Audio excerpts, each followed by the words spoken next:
오늘 말씀을 통해 말씀의 능력, 또 말씀의 권세를 회복하는 우리 모든 성도의 삶이 되기를 주님의 이름으로 축복합니다.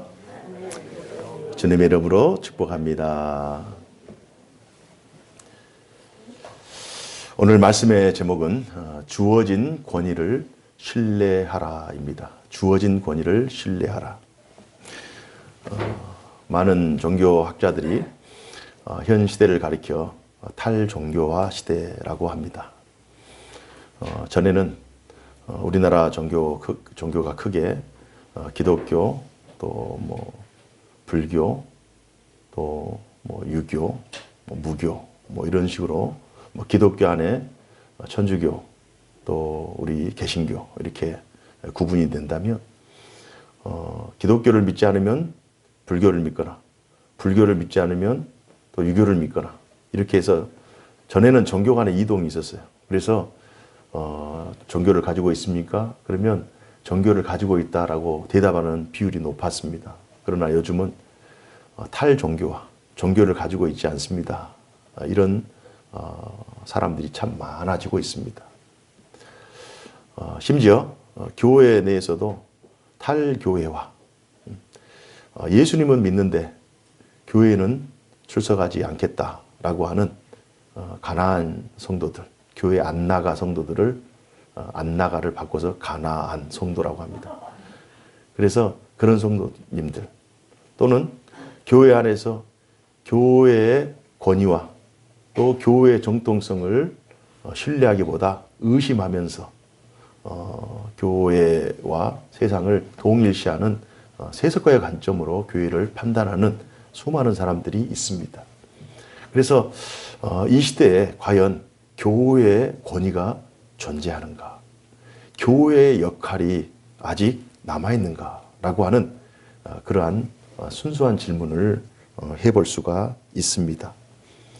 탈종교와 탈교회화가 팽창하고 있는 이 시대 속에서 교회의 과연 역할은 무엇인가? 교회의 역할은 아직 남아있는가? 이런 질문이 우리들에게 필요합니다. 역할을 감당하기 위해서는 권위가 필요합니다.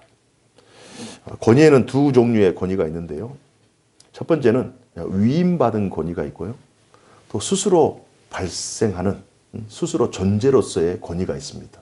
그러니까 위임받은 권위, 가령 어떤 한 시민이 요즘 선거철이 다가오니까 대통령이라고 하는 직함 혹은 역할을 위임받았다고 합시다. 국민으로부터. 그러면 그 사람은 이제 한 시민이 아니라 대통령이라고 하는 위임받은 권위를 행사하는 행정부의 수반이 되면서 자기의 지도력을 행사할 수 있습니다. 이게 위임받은 권위. 그러나 또 한편으로는 집안에서 가장, 그러면 가장이라고 하면 그 가장 자초로서의 그 집안에서의 권위가 존재하고, 또 어머니라고 하는 그 권위가 존재하고, 자신이 스스로 가지고 있는 권위와 또 외부로부터 부여받은 그 권위, 이 두 권위가 우리의 삶 속에 존재합니다. 교회에도 마찬가지입니다. 교회에도 하나님께서 베드로의 믿음을 보시고 베드로와 같은 신앙 고백을 하는 사람, 그 사람에게 천국의 열쇠를 맡기잖아요. 하늘에서도 풀리면 땅에서도 풀고, 땅에서도 풀리면 하늘에서도 풀리는, 그리하여 교회를 통하여 온 유대와 사마리아 땅끝까지 복음이 증거되는 놀라운 하나님의 구속 역사의 약속의 현장으로서의 권세를 위임해 주십니다. 약속해 주셔요. 그래서 위로부터 부여받은 권위가 교회에 존재하고, 그리고 스스로 교회라고 하는 공동체의 자긍심, 공동체의 역사, 공동체의 멤버십, 소속감, 이런 우리 스스로의 또 권위가 있는 거예요. 지금 이 시대에는 우리에게 하나님께서 맡기신, 주어진 권위는 존재해요. 약속은 존재해요. 그러나 우리 스스로 과연 우리는 권위가 있는가? 세상 사람들이 교회를 폄하하고 교회를 비판하기 때문에 과연 우리 스스로 이 세상을 변화시킬 수 있는 그런 권위가 있는가라고 하는 그런 의심을 하는 그러한 시대 속에 살아가고 있습니다. 그래서 주어진 권위와 우리 스스로 있는 이 권위의 혼동을 야기시키는 그러한 시대 속에서 우리가 지금 이 본문의 말씀을 통해서 과연 주어진 권위를 어떻게 현실 속에서 실제로 행하며 살아갈 수 있을까? 라고 하는 그 시대를 교회의 권세로 신뢰하면서 나아갈 수 있는 그 능력이 오늘 본문의 말씀을 통해서 확인되고 있습니다. 현재 이 시대, 이 세대가 바라보는 한국교회와 신자의 권위는 위임받은 권위, 하나님께서 우리에게 주어진 세상을 변화시키고 생명을 살리고 구원의 전초기지로서의 하나님의 신앙 공동체로서의 권위는 유효해요. 하나님께서 맡기신 권위는 여전히 유효해요. 그러나 존재론적인 권위는 최근 들어 상당히 약화되고 있다. 이 현실 속에서 오늘 본문의 말씀이 굉장히 중요합니다. 세상 사람들이 생각할 때 교회의 존재론적인 권위가 약화되었다고 해서, 그러니까 우리 스스로 권위가 약화되었다고 해서 사람들이 우리를 비판하고 또 교회를 평가절하하면서 사람들이 교회를 세상의 어떤 기관보다 이렇게 좀 이렇게 무시하는 그러한 말을 하고 그러한 기준을 가지고 우리를 평가한다고 해서 주님께서 위임하신 주어진 권위마저 우리가 상실할 수 있을까? 주어진 권위까지 우리가 실추할 수 있을까? 그건 아니라는 거예요. 세상 사람들이 아무리 교회를 평가하고 교회를 비판한다 할지라도 세상 사람들이 바라보는 그 권위는 우리가 좀 실추되었다 할지라도 하나님께서 우리에게 맡기신 권위, 하나님께서 교회를 교회되게 하시고 우리에게 주어진 하나님께서 부어주시는 실제 권위, 그 권위는 여전히 유효한 거예요. 그래서 오늘 본문을 통해서 오늘을 살아가는 교회와 신자들이 과연 우리에게 주어진 권위, 그것을 확실하면 우리는 어떤 세상의 평가와 세상의 비평 속에서도 우리가 가지고 있는 위에서 주어진 위임받은 권위의 힘을 의지하여 세상을 이겨낼 수가 있어요. 그래서 오늘 말씀을 통해서 그것을 확인하자는 거예요. 오늘 본문의 말씀은 예루살렘 성전 안에서 일어난 일입니다. 지금 3주째 계속 예수님께서 예루살렘에 입성하시면서 마지막 일주일에 대한 내용을 우리가 살펴보고 있어요. 23절 내용에 보면요. 23절에 예수께서 성전에 들어가 가르치실세. 성전에 들어가 가르치실세. 그래서 오늘 이 말씀은 불신자에게 주어진 말씀이 아니에요. 신자들에게 주어진 말씀. 교회에게, 오늘날 교회에게 주신 말씀. 교회 공동체에게 주신 말씀이에요. 그래서 오늘 말씀이 그 당시에 믿는 하나님의 그 선택받은 선민이라고 하는 이스라엘 백성들, 또 이스라엘 백성들이 예배하는 예배 드리는 제사 드리는 성전 안에서 주어진 말씀이라면 오늘 이 말씀은 이 시대를 살아가는 하나님의 백성들이 예배하는 교회 공동체에게 주신 말씀입니다. 그러니까 우리에게 주신 말씀이에요. 우리가 이 말씀을 다 받을 만하다. 그래서 이 말씀은 나에게 주신 말씀이다. 우리 가정에게 주시고 교회에게 주셨다라고 하는 이 확신을 가지고 오늘 이 말씀을 받으면 돼요. 예수께서 세 가지 비유를 말씀하십니다. 제사장 무리들 또 장로들 그 무리들 예수님 가르치실 때 그들과 이제 논쟁이 일어나는 거예요. 그래서 요한의 세례가 합당합니까? 요한의 세례가 합당합니까? 뭐 이런 질문을 하는 거예요. 그리고 당신은 또 무슨 권세로 이렇게 하나님의 말씀을 가르칩니까? 예수님은 하나님께서 자신을 이 땅에 보내셔서 하나님의 나라를 선포하게 하시고 복음을 선포하게 하시는 하나님의 위임받은 권위를 가지고 왔지만 세상 사람들은 예수님을 인정하지 않아요. 그래서 당신은 무슨 권위로? 제사장입니까? 장로입니까? 선생입니까? 라고 하면서 이 세상에서 우리들이 주는 그 권위가 아니고 당신은 어떤 권위를 가지고 지금 가르치고 있습니까? 이렇게 질문하는 거예요. 그러자 예수님께서 되려 다시 재질문을 합니다. 요한의 세례가 하늘로부터 왔느냐 사람으로부터 왔느냐 이 질문을 하는 거예요. 기가 막힌 질문이에요.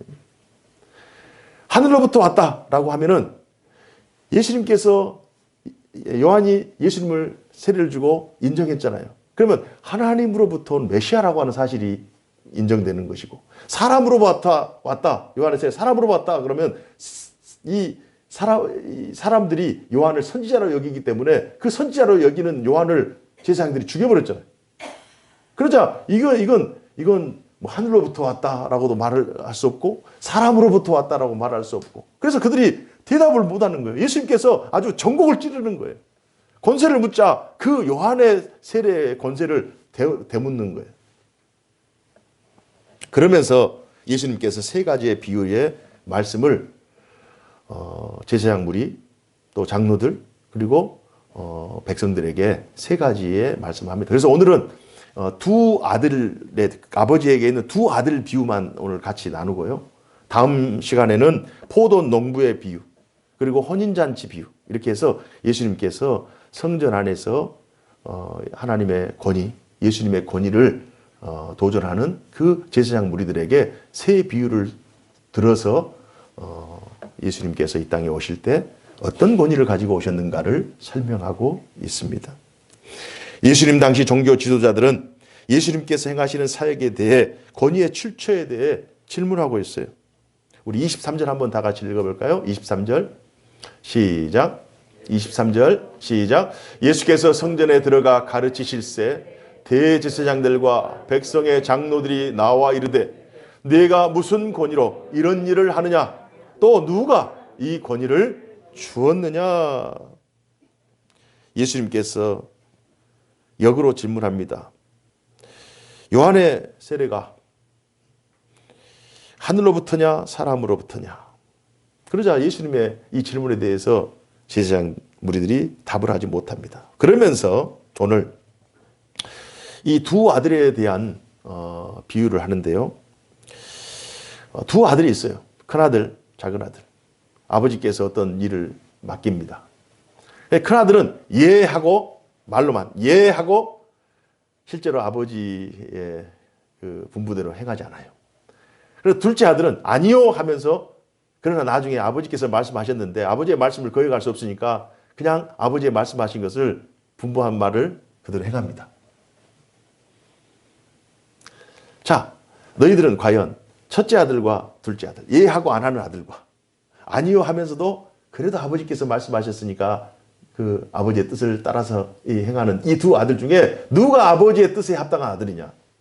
여러분 누구라고 생각하겠어요? 당연히 작은 아들이죠. 예하고 안 하는 아들과 아니요 하면서도 그래도 끝까지 그냥 하는 그 둘째 아들이 아버지의 뜻에 합당한 아들이 아니냐? 이렇게 얘기를 하는 거예요. 그러면서 예를 하나 드는데요. 31절에 그 둘 중에 누가 아버지의 뜻대로 하였느냐 이르되 둘째 아들이니이다. 예수께서 그들에게 이르시되 내가 진실로 너희에게 이르노니 세리들과 창녀들이 너희보다 먼저 하나님의 나라에 들어가리라. 이 말씀을 하시는 거예요. 이스라엘 백성들은 하나님의 약속의 말씀을 받았어요. 약속의 말씀을 받았음에도 불구하고 그 말씀대로 대답만 하고 제사장과 장로들, 종교 지도자들은 그 대답만 하고 하나님의 약속의 말씀대로 행하지 않습니다. 그러나 세리와 창녀들은 겉으로 보기에는 아니요 하는 그러한 인생을 살아가요. 율법적으로 좀 흠이 있는 것 같고 도덕적으로 흠이 있는 것 같고 윤리적으로 흠이 있는 것 같지만, 그러나 약속의 말씀, 하나님께서 메시아를 이 땅에 보내시는데 그 메시아가 예수라고 하는 이 사실을 믿고 예수님을 구주로 고백하며 믿음으로 행해버려요. 그래서 예만 하고 행하지 않는 큰아들과 아니요 하면서도 그러나 아버지의 뜻 앞에 믿음으로 나아갔던 작은 아들. 그래서 세리와 창기들의 그 믿음을 작은 아들의 믿음으로 예수님께서 해석을 하는 거예요. 그래서 지금 예수님의 지금 권위에 대해서 말씀하면서 예수님께서 왜 이 말씀을 하셨을까? 세리들과 창녀들이 너희들보다 먼저 하나님의 나라에 들어가리라. 세리와 창녀는 믿었고 너희는 믿지 않았다. 여기에 중요한 약속과 행함이라고 하는 그 내용이 오늘 본문에 들어가 있는 거예요. 약속과 행함. 약속과 행함의 차이가 존재합니다. 약속을 지식적으로만 알고 거기에서 머물러 있는 종교 지도자들. 그에 반해 주어진 약속을 자신의 삶 속에서 행하며 실천하는 것이 더 중요하다라고 고백하는 세리와 장녀들. 오늘 이 본문의 말씀은 누가 뭐라 해도 약속을 잘 행하고 있는 교회들에게 주신 말씀이다. 여러분 생각 어때요? 예수님 당시 큰아들과 둘째 아들, 약속을 받았지만 약속을 행하지 않는 큰아들, 약속을 받은 것 같지 않지만 행함으로 약속을 행하고 있는 둘째 아들. 오늘날 이 시대를 여러분들이 전체 이 시대를 위에서 이제 조망한다고 한번 생각하고 싶어요. 위에서 내려봤을 때 많고 많은 사람들 중에, 많고 많은 그 공동체 중에, 혹시 기관 중에 누가 약속을 받고 약속을 행하고 있는가? 누구라고 생각하세요? 교회와 신자들이에요. 지금 교회와 신자들, 여러분들 예배드리고 하나님의 말씀을 따라서 하나님의 말씀이 내게 주신 하나님의 말씀, 생명의 말씀인 줄로 알고 그 말씀대로 실천하고 그 말씀대로 행하고 어떤 어려움과 위기 속에서도 하나님의 말씀을 붙잡고 믿음으로 나아가고 하나님의 뜻을 행하기 위해서 최선을 다하는, 하나님의 약속을 실제로 행하고 있는 그 사람들이 바로 신자와 교회들이에요. 신자와 교회들. 이 말씀은 성전 안에서 이루어진 말씀이고 믿는 자에게 주어진 말씀이에요. 그러면 이 말씀은 교회에게 주신 말씀이고 신자들에게 주신 말씀이에요. 그렇다면 이 약속의 말씀을 첫째 아들처럼 약속은 받았으나 이 약속의 말씀을 행하지 않는 교회 밖에 있는 가난한 성도들, 교회 안에 있지만 하나님의 약속의 말씀을 의심하고 있는 사람들은 첫째 아들과 같다는 거예요.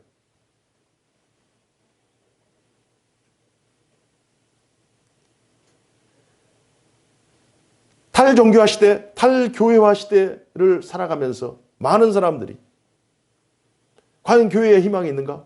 교회에 능력이 있는가? 교회가 세상을 변화시키는 그 권세가 있는가? 권위가 있는가? 라는 그런 도전의 말을 계속하는 거예요. 그러나 교회 안에서 하나님의 약속의 말씀을 받고 아직도 하나님은 교회를 통하여 하나님의 구속 역사를 진행하고 구원 역사를 통해서 하나님의 성도들이 다시 회복하고 하나님 나라가 선포되고 하나님의 뜻이 교회를 통하여 이루어진다라고 하는 이 사실을 믿고 이 어려운 시대 속에서도 끝까지 믿음으로 나아가려고 최선을 다하는, 약속을 믿고 행함의 자리로 나아가는 이 사람들이 이 시대의 신자와 교회 공동체라고 하는 사실입니다.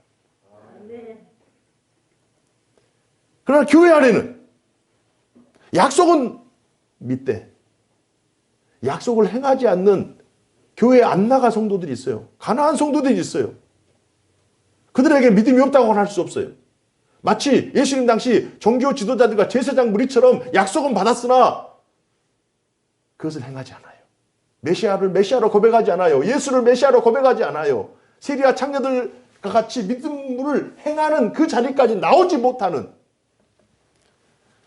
그러한 무리들이, 가난한 성도들, 교회 안에서 약속을 의심하고 있는 사람들, 세상 사람들의 소리를 듣고 오히려 교회를 변호하는 것이 아니라 하나님의 약속을 더 굳게 세우며 그 권위를 신뢰하고 인정하는 것이 아니라, 아, 그런가?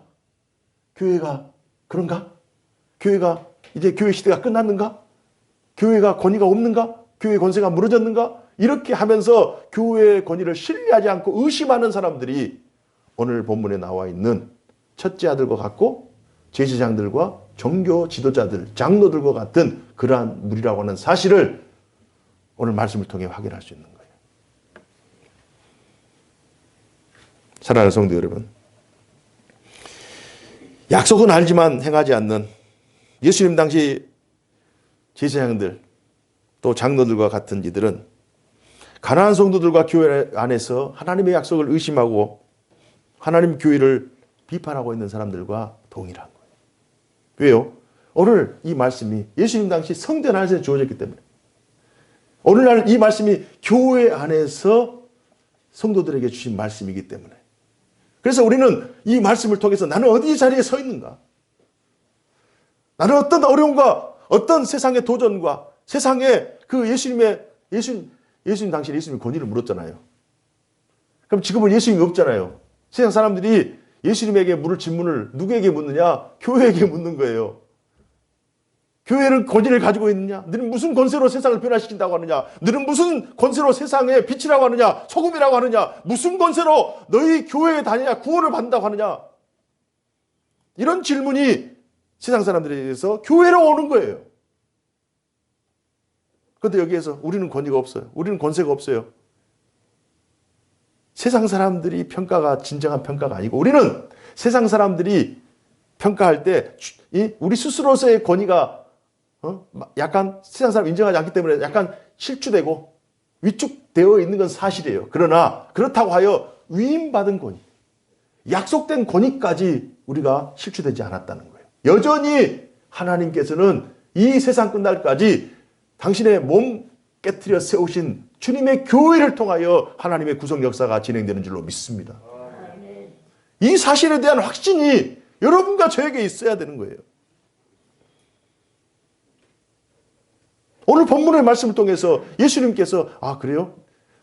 제사장들, 그 장로들의 그 권위, 권세, 그 국가에서는, 그 나라에서는 대제사장들, 제사장들, 장로들이 그 종교 지도자들이에요. 예수님은 기껏해야 저 갈릴리 북부 지방에서 내려온 목수의 아들에 지나지 않아요.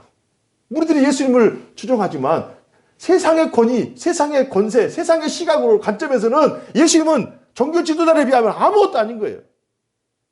그래서 예수님의 권위를 폄하하는 거예요. 그러나 예수님은 그렇다고 해서 맞아요, 당신들이 얘기가 맞습니다, 당신들이 권위가 있고 나는 권위가 없어요, 그러지 않았다는 거예요. 세상과 교회를 분리시키려고 하는 의도가 아니에요. 제가 강조하는 것은 세상 사람들이 그렇게 논리를 해서 우리는 반박하자, 이런 차원의 저차원적인 차원이 아니라는 거예요. 하나님은 약간 부족해 보이고 연약해 보이고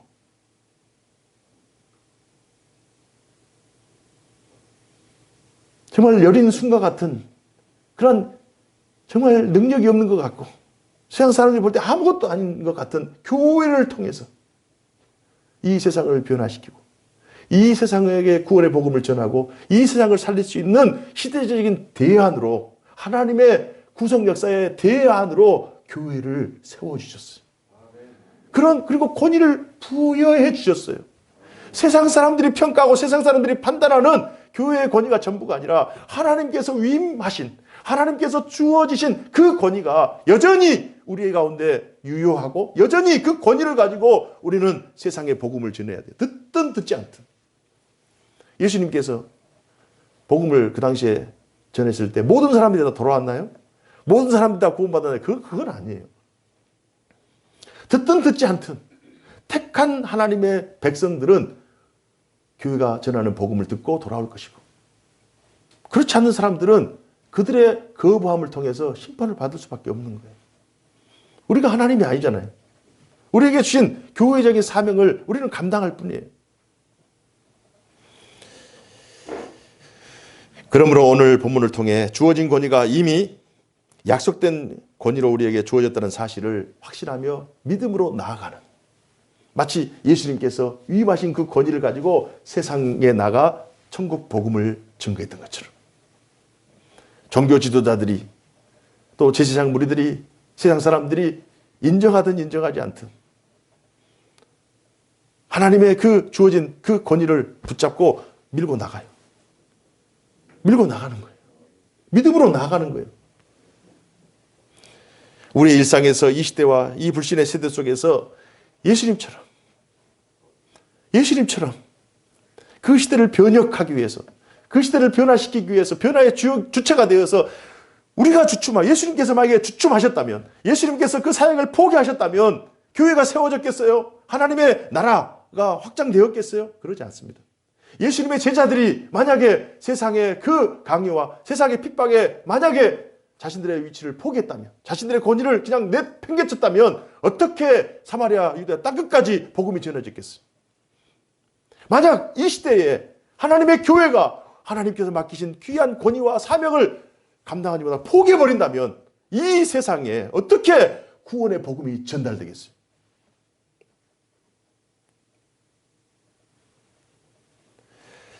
(500년) 전 종교 개혁자들은 그들이 개혁을 시도하면서 참 놀라운 고백을 했어요. 저는 말씀을 준비하면서 종교 개혁자들이 이런 고백을 했더라고요. 자신들은 교회를 믿는다라는 표현을 했어요. 교회를 믿는다. 여러분, 이 사실이 좀 생소하죠, 그죠? 교회를 믿는다. 예수를 믿고 하나님 믿지 왜 교회를 믿어요? 교회를 믿는다라는 표현을 했어요.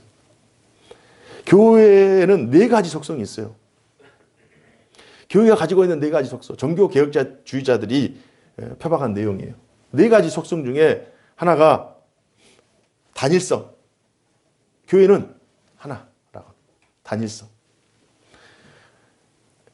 교회는 거룩성을 가지고 있고, 교회는 보편성을 가지고 있는 거예요. 교회는 하나예요. 주님의 몸으로서의 교회 하나.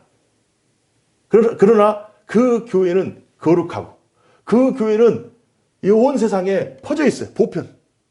그래서 작은 교회나 큰 교회나 한국에 있는 교회나 미국에 있는 교회나 다 교회는 하나의 교회고 거룩한 교회예요.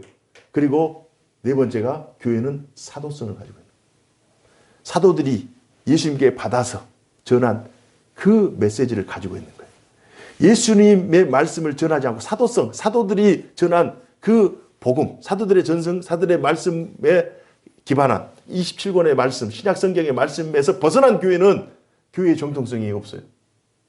그래서 단일성, 거룩성, 보편성, 사도성, 이 4가지가 있는 거예요. 그러면서 사도성 중에 사도들이 신앙 고백한 내용이 사도신경 아닙니까?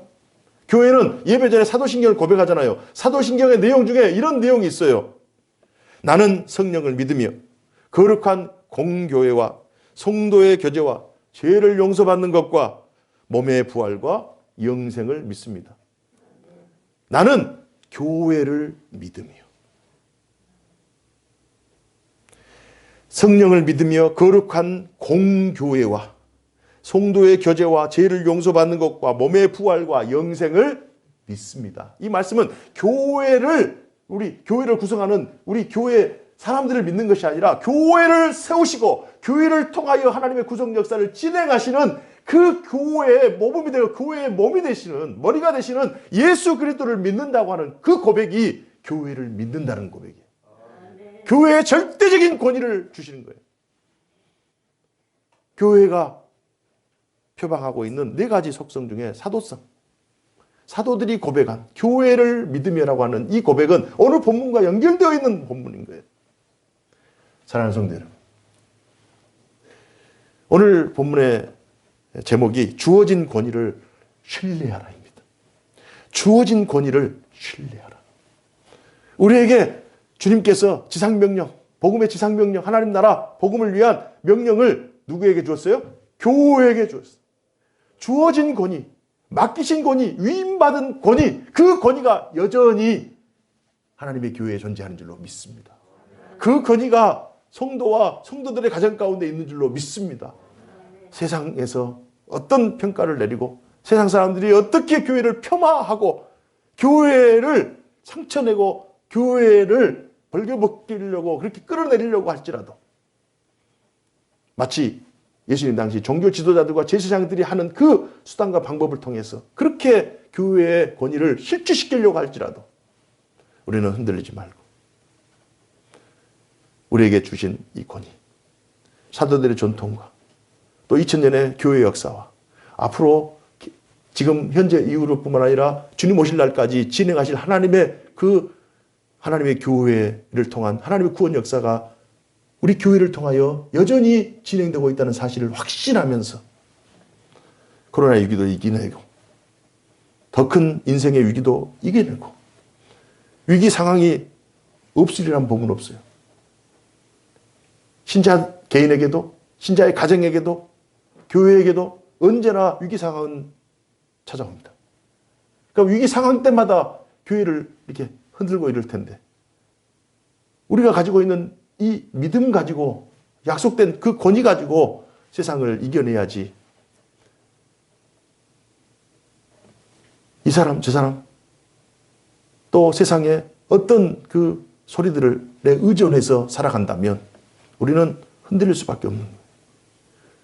그래서 우리가 푯대를 향해서 믿음을 향해서 우리 스스로 하나님께서 위임하신 그 권위의 유효성을 다시 확신하면서 한 주 동안도 믿음으로 이겨내시고 예수님께서 정말 보잘것없는 세리와 창기들을 그들에게 있는 그 믿음을 보시고 그들을 칭찬하시고 그들에게 약속의 성취를 선물로 주셨듯이 여러분과 저희들 정말 하나님의 은혜의 가장 정점에 있고 하나님께서 쓰실 만한 하나님의 거룩한 무리들인 우리들에게 하나님께서 기대를 가지고 있다는 사실, 우리가 약속이 2000년 동안 진행되어 왔다는 건 사람의 일이 아니라는 사실, 여전히 하나님은 교회를 통하여 세상을 변화시키려고 하는 그런 놀라운 계획과 뜻을 가지고 있다는 이 사실을 굳게 확신하면서 한 주 동안도 믿음으로 승리하는 우리 모두가 되기를 주님의 이름으로 축복합니다. 기도하겠습니다. 사시고 역사하신 하나님 아버지 감사합니다. 오늘 말씀을 통해 다시 한번 교회의 권위와 또 위임된 하나님의 말씀이 얼마나 중요하고 얼마나 막중한가를 다시 한번 말씀을 통해 확인했습니다. 우리가 사람들의 소리, 세속의 소리에 휘둘리지 아니하고 하나님의 음성을 듣고 하나님의 말씀을 약속으로 받고 끝까지 믿음으로 정진해 나가는 우리 개인, 가정, 교회가 되게 하여 주옵소서. 주님, 교회를 통하여 이루실 크고 놀라운 하나님의 구속 역사가 현재와 이후로도 진행될 줄로 믿습니다. 우리 스스로에게 주어진 권위에 감사하고 하나님께서 맡기신 귀한 사명에 늘 기쁨으로 행하면서 하나님의 뜻을 이루는 저희 모두 되게 하여 주옵소서. 허락하심을 믿사옵고 살아계신 주 예수님 이름으로 감사하며 기도하옵나이다. 아멘.